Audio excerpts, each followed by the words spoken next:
ठंड में मिट्टी के 3 चूल्हे वाला ससुराल।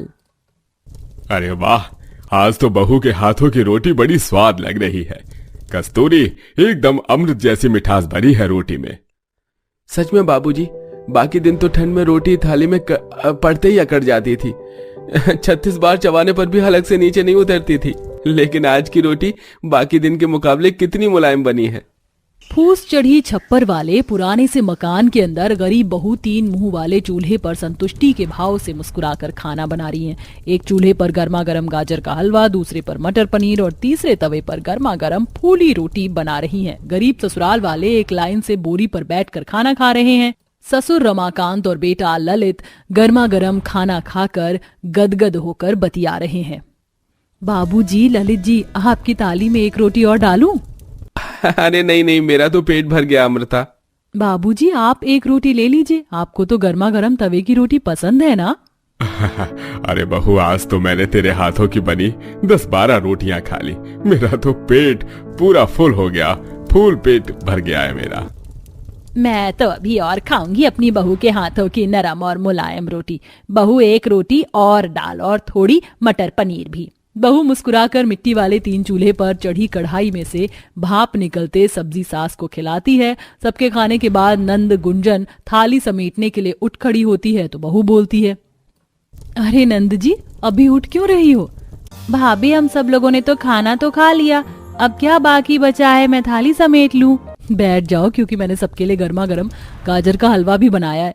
माँ जी, बाबूजी, ललित जी, ये लीजिए गर्मा गर्म हलवा, चख कर बताइए कैसा बना है।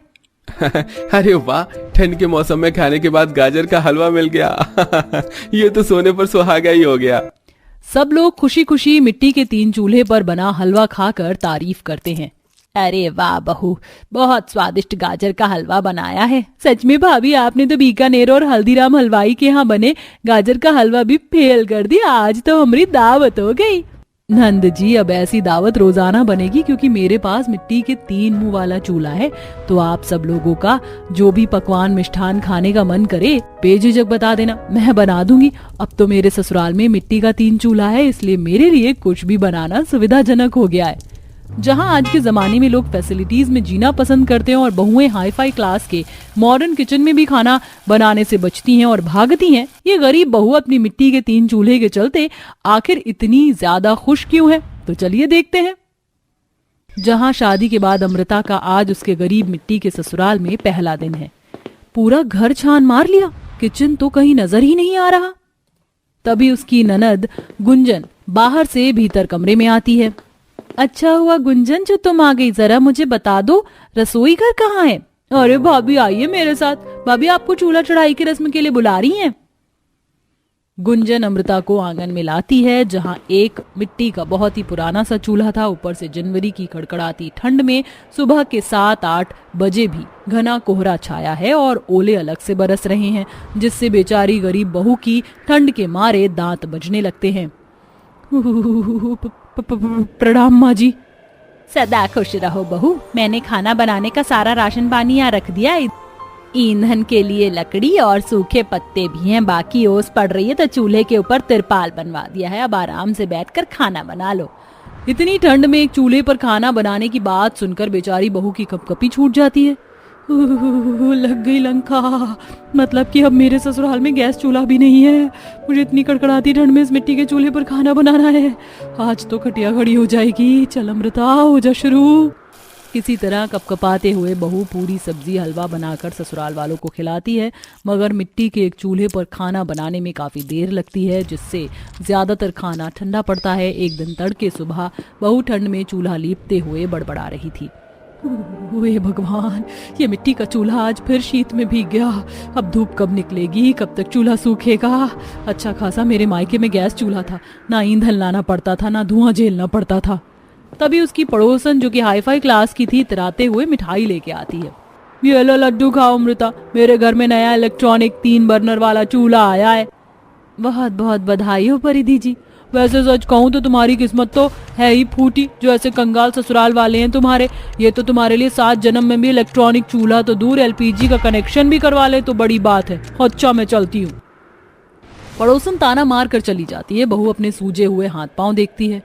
काश कि मेरे पास भी 3 बर्नर वाला चूल्हा होता तो एक बार में सारा खाना मैं तैयार कर लेती। किसी को भी ठंड के मौसम में ठंडा खाना नहीं खाना पड़ता।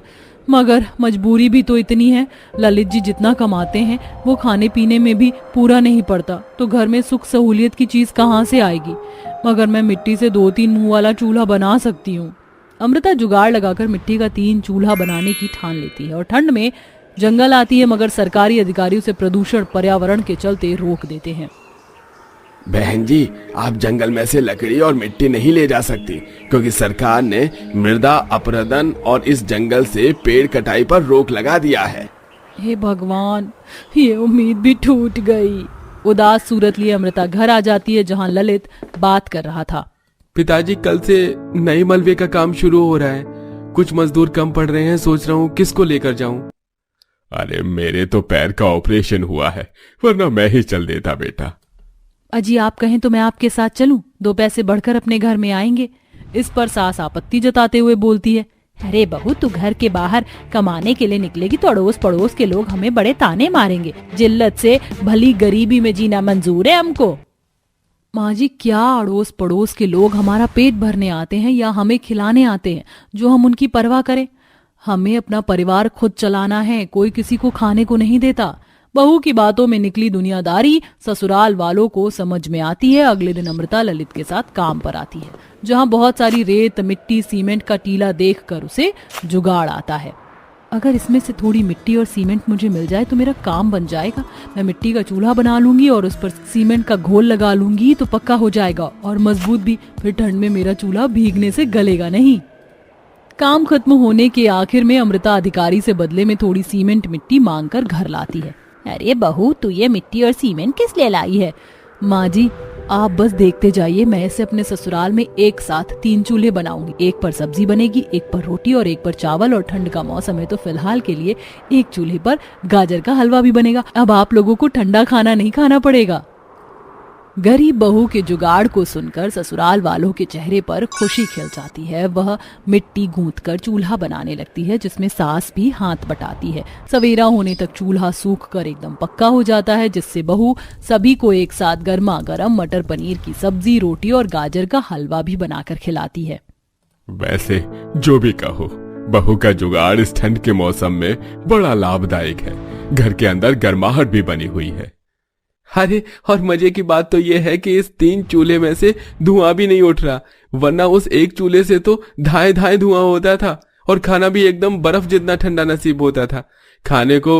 क्योंकि एक चूल्हे के चलते रोटी बनती थी तो सब्जी का इंतजार करो या रोटी का। मगर अब राहत है, बनाने वाले के लिए भी और खाने वाले के लिए भी। अब ठंड का मौसम सबके लिए खुशियों भरा गुजरेगा। ये सुनकर ससुराल वाले संतोष भरी मुस्कुराहट जाहिर करते हैं और ससुराल में मिट्टी के 3 चूल्हे के बाद गरीब बहू की समस्या टल जाती है। हे भगवान, क्या क्या दिन देखना पड़ रहा है। अब इस हाईवे पुल के नीचे हम कैसे रहेंगे?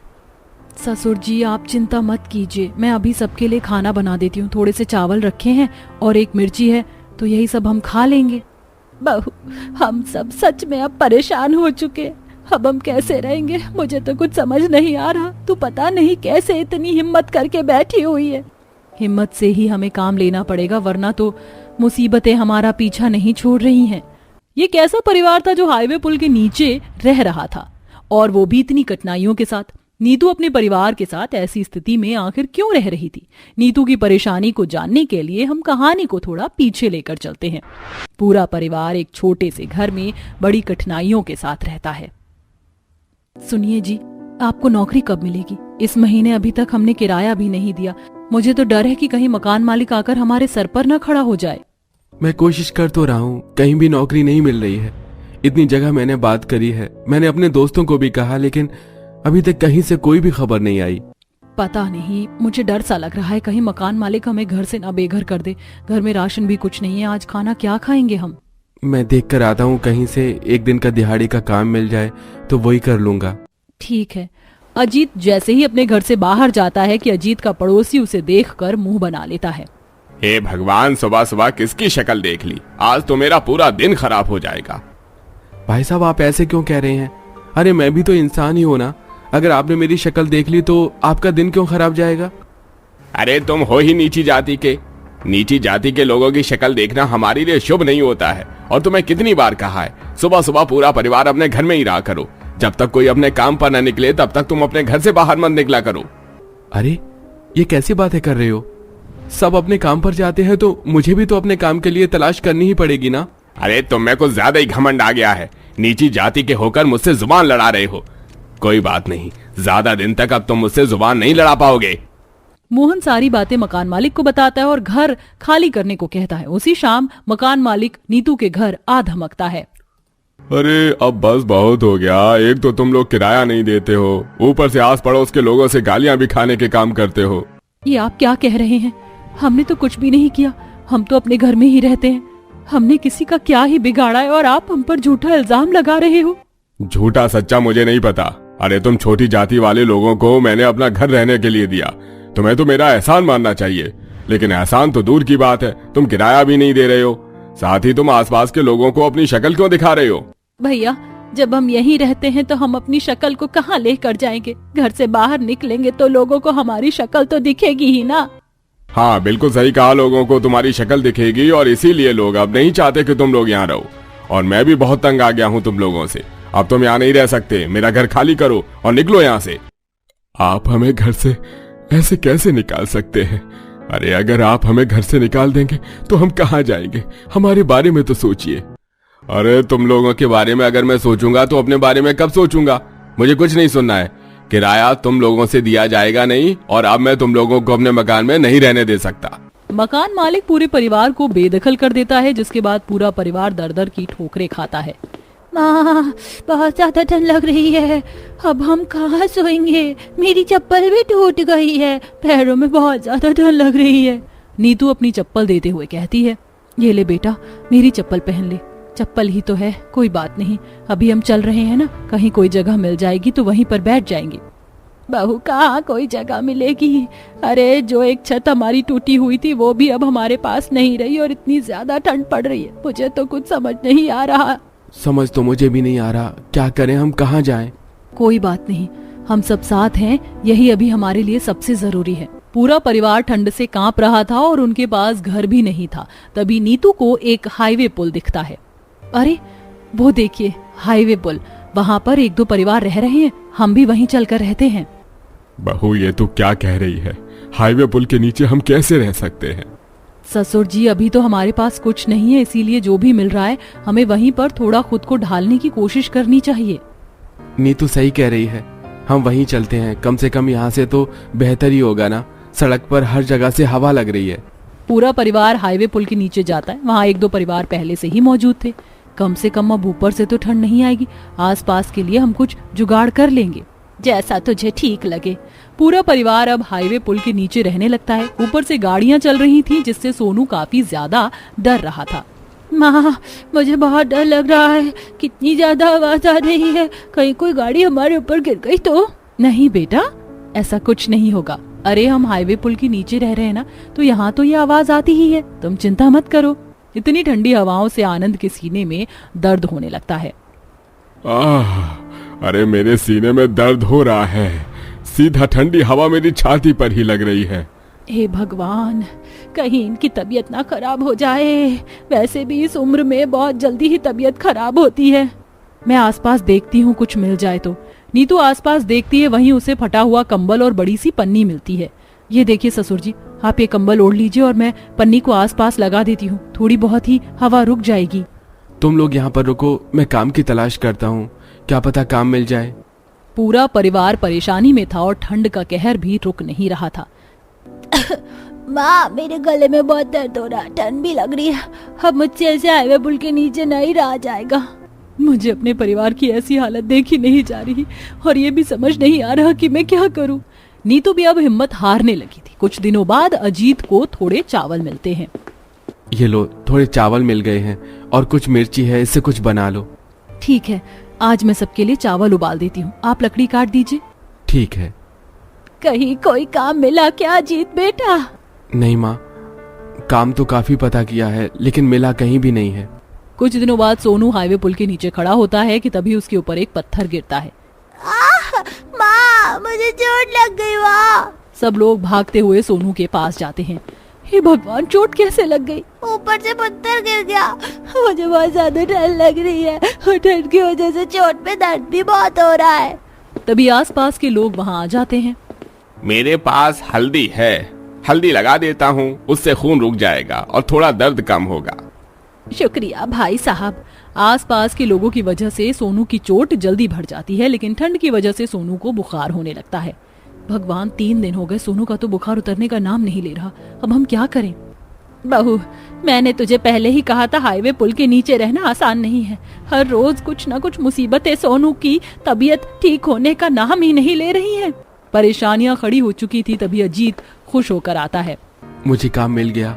यहीं पर पास में पुराना होटल है, वहीं पर काम मिला है और उस होटल के छोटे से कमरे में रहने की जगह भी मिल गई है।